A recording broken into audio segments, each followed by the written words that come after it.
Sweet Surrender is a roguelite shooter which has you killing robots, collecting loot, and upgrading your loadout to continue killing robots and collecting more loot to fight more challenging enemies to push as far as you can go. Once you die, everything resets and you do it again. Hello everyone, this is Corey, and in this series we will find out if Sweet Surrender is worth it. As always, we talk about the good stuff, the bad stuff, and then I give you my opinion and tell you whether I think it's worth it. So let's get right into the good stuff. So, Sweet Surrender's Steam store page labels itself as both a roguelike and a roguelite, which is actually impossible unless it has several different game modes. Let's quickly clarify something. A roguelite is similar to a roguelike, but a roguelite allows you to keep more items, upgrades, and currencies after dying in the game. After dying in Sweet Surrender, you're left without any previously collected items or currency, which means Sweet Surrender is a roguelike and not a roguelite. Okay, I'm glad we cleared that up because, yeah. So, let's talk about the mechanics in Sweet Surrender. As we know, it's a shooter, and you can store your guns at each hip. Grenades, utility, or healing stims can be placed in one of 4 other slots on your chest, and a heavy weapon can be stored over your shoulder. As you progress through the levels, you collect COG currency to buy weapons and upgrades and health stims at the end of each level. And you can find these items in chests throughout your journey as well. Upgrade chips are found in the environment or purchased, and they can be used to modify your character in various ways. Upgrade chips can increase your health, increase weapon damage, or various other functions such as give you healing each time you do damage. You can attach 2 mod chips on each wrist, and any weapon modifications apply only to guns carried in that hand.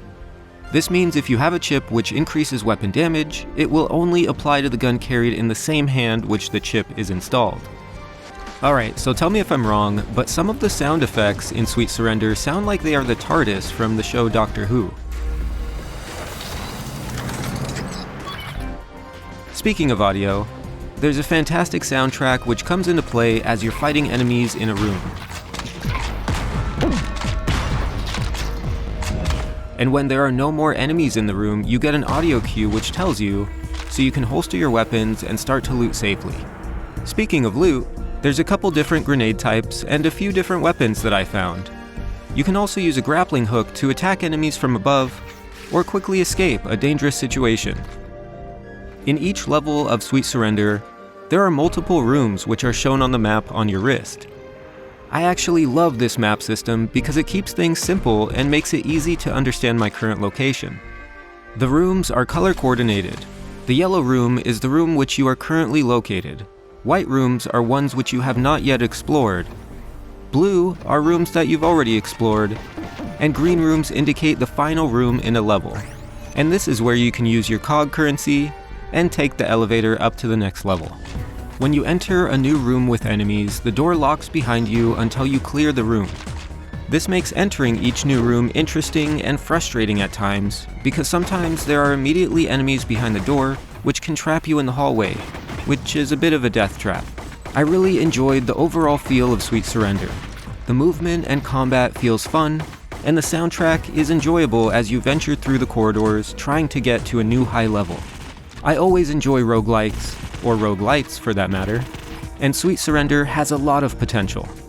Speaking of potential, Sweet Surrender hasn't exactly met its true potential yet, and it shows in many ways, which brings us to the bad stuff. There are limited weapons and mods available, and this makes the game feel a bit empty. The mods and weapons which do exist in the game feel great, and they are a lot of fun to use, but this needs to be expanded upon to keep my attention. Speaking of repetitive things, the texture models, enemies, and environments are all used over and over again, without any major differences when traveling through levels. Again, this makes the game feel bland, and after about an hour of playing, I felt ready to stop because there wasn't anything new or different happening. This brings me to mod chips. These cannot be removed without replacing it with another mod chip.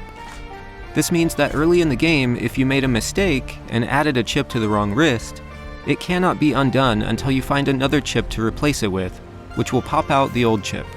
The item's description UI is a constant issue and either always in the way or unreadable due to poor UI placement when looking at things in your inventory slots. I personally think the inventory system needs a complete overhaul, because I personally don't find it useful or polished. With all of this being said, the developers of Sweet Surrender have been active in the community, and they already acknowledged and fixed a few of their issues. So let's hope this is another one of those titles which keeps improving, because for what it is, I'm enjoying it so far. So, is it worth it? While Sweet Surrender isn't the most robust or polished rogue-style game in VR, it definitely has potential. If this was marketed as an early access game, I'd be excited to see what's coming, but Sweet Surrender is a fully released title now, and in its current state, I think it's only worth picking up if it were on sale. I really enjoyed the combat, but the gameplay lacked in variety of weapons, mods, environments, and enemies, and there's not enough polish to the game in its current state to keep me entertained for more than an hour. Things started to feel repetitive and bland pretty quickly, but with what I've seen from the development team, they are actively improving the game to polish things out. If you want a more polished rogue-style game, then check out my review for Until You Fall. It's a roguelite, so it's a bit different, but it really has you moving around, and it's a ton of fun with many variations of mods and weapons you can use, as well as boss encounters. I am curious what you think of Sweet Surrender though. Let me know in the comments down below. I post new videos every week, so if you want to see more, make sure to subscribe and hit the bell to get notified when I release new videos. Liking the video helps a ton and shows your support, and if you want to know what's on my mind, follow me on Twitter. Links are in the description down below. And as always, make sure you think for yourself, which means question yourself, do what makes you happy, and I'll see you all next time.